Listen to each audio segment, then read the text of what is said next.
This is Linda Aronson, author of Unleashed to Learn. In this episode of Unleashed to Live, our series on millennial entrepreneurs, we featured Tamzeena Hutchinson, co-owner of Art Alive and two design companies with partner Brian Giggy. Art Alive was born in the fall of 2013 and is situated in the heart of Amherst, Massachusetts.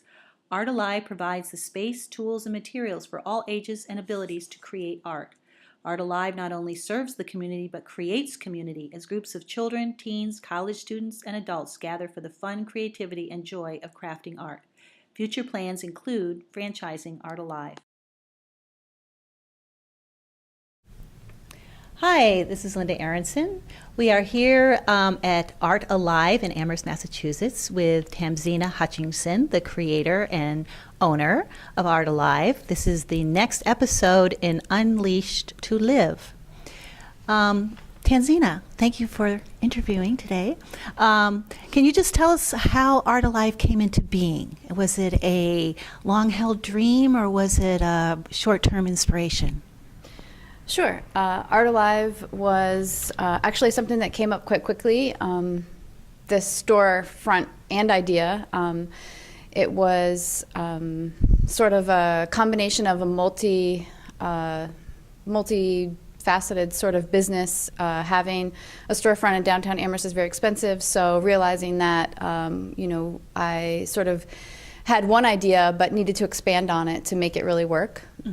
So the original idea was to have a place that people could come to do arts and crafts, similar to those pottery franchises that where people can come in and choose a piece of pottery off the wall, sit down and paint it, and leave with something that they've created that day. So that's one of the original ideas, only in that it wouldn't be pottery, it would be a different variety of crafts that people could do.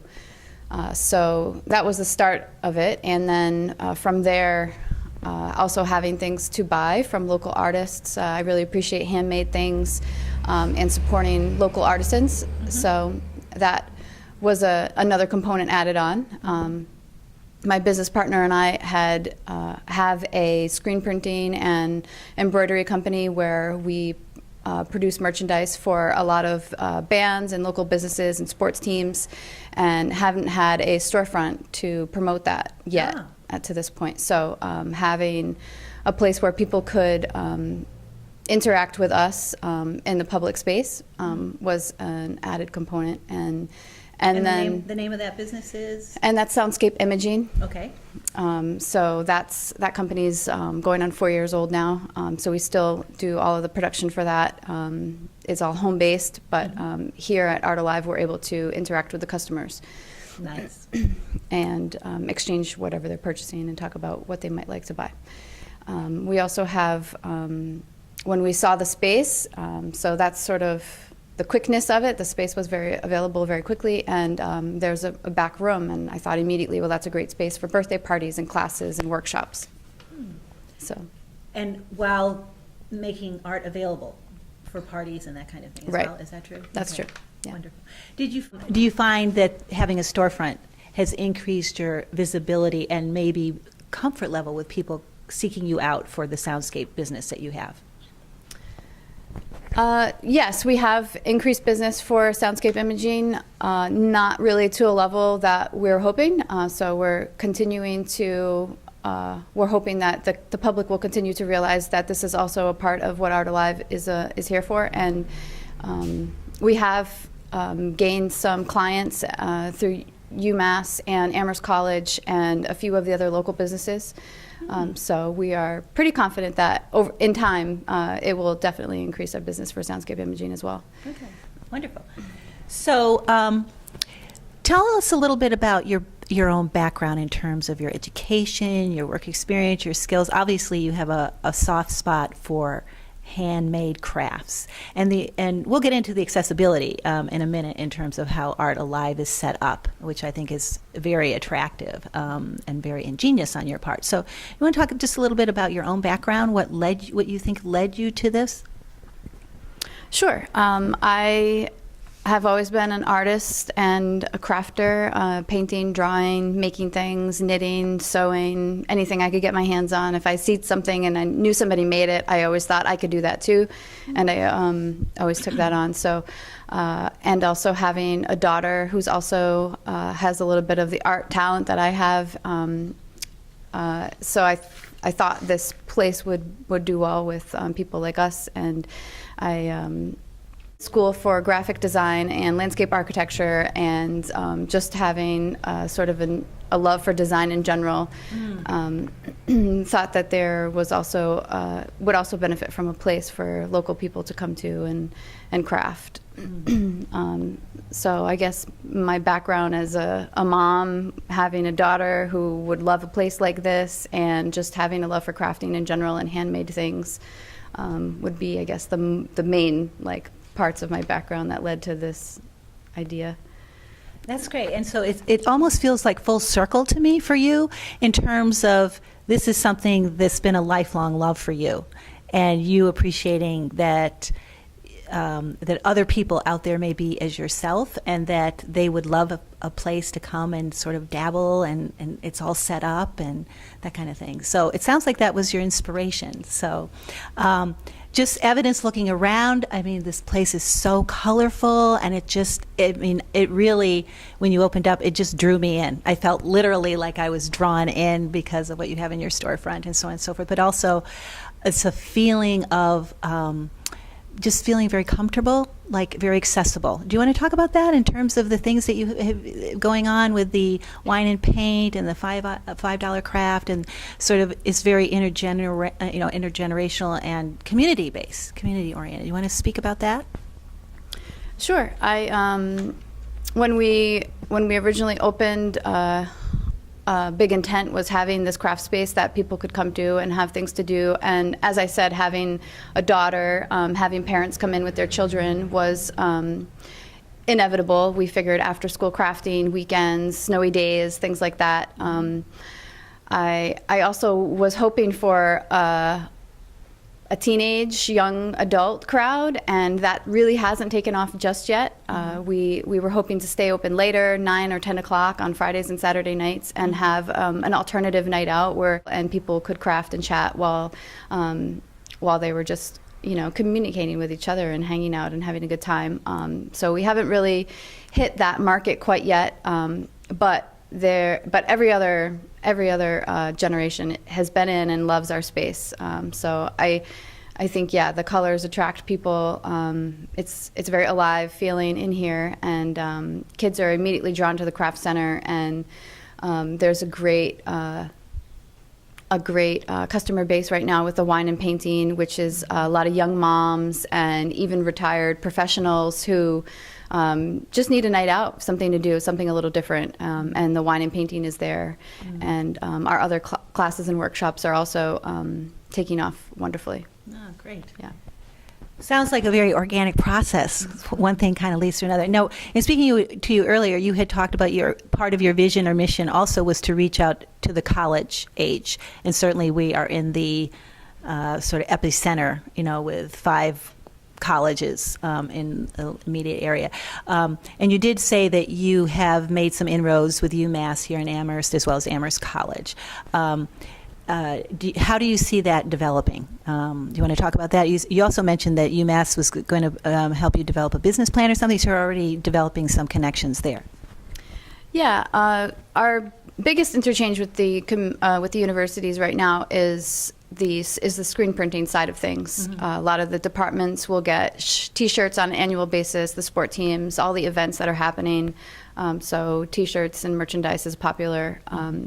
So through that, people are finding out that we also offer these classes and workshops and just have wonderful things for sale. So we have made a connection with the UMass Business School, and they are developing a marketing strategy for us and how we can make better connections with the university students and beyond. I imagine it will be a full package in how we market each of the things that we do and how we market it to the right people. Now, that's a good segue into asking you about the business side of things. Setting up a business like this, you've got to deal with regulations and, taxation and so on and so forth, and budgeting and paying rent and utilities and, all that's involved. Now, how did you come about the skills for that? So I actually don't have many skills in that, and I think it's a simple process if you have the motivation and drive to do it. I am more of a people person and a maker of things. I like to make things, and so when Brian and I started, Brian is my business partner, co-owner of Soundscape Imaging, also Art Alive, and Explore Disc Golf, which is a third company that we own. Mm-hmm.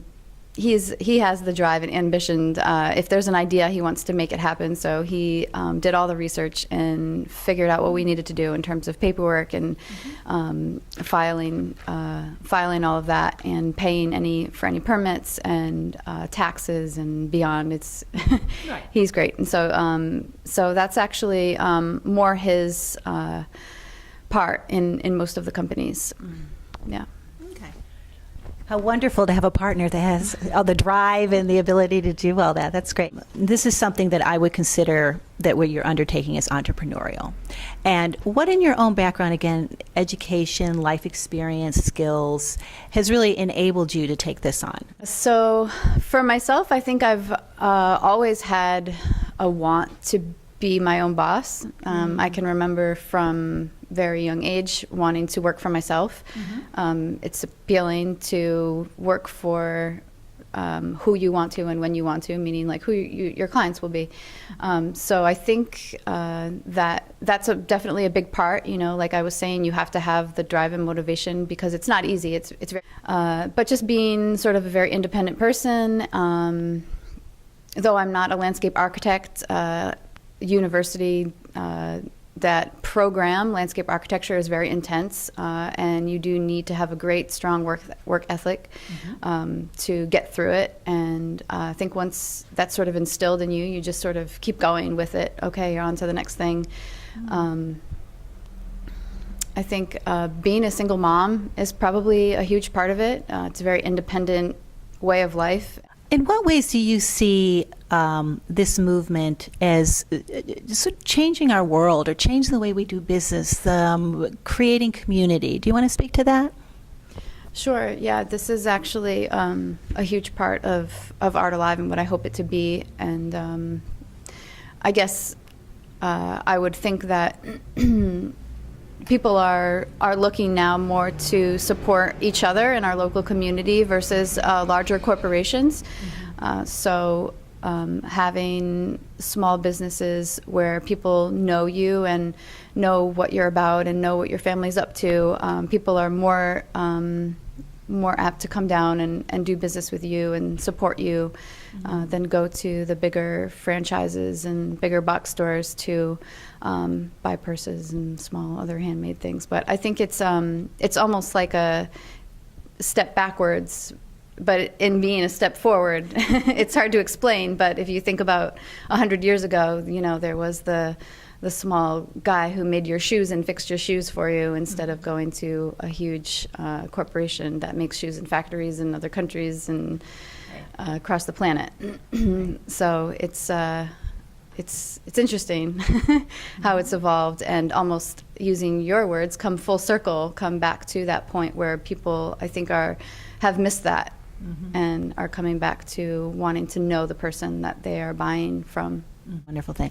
My final question is, what would you advise, based on your experience, of which you really have quite a vast experience, what would you advise high school students, college students, young adults today in terms of their education and maybe future goals, and how to connect those in a way that really serves them when they get to be young adults and get out on their own? I would say to not be afraid of going for it, because it actually is very easy. I have a lot of friends that have of businesses that they would like to own, whether it's a small cafe or restaurant, And all I can say is just do it. It's great. It feels like a huge hurdle to get past, but it's actually quite easy, and it's really just that risk. And I would say don't be afraid to take that jump.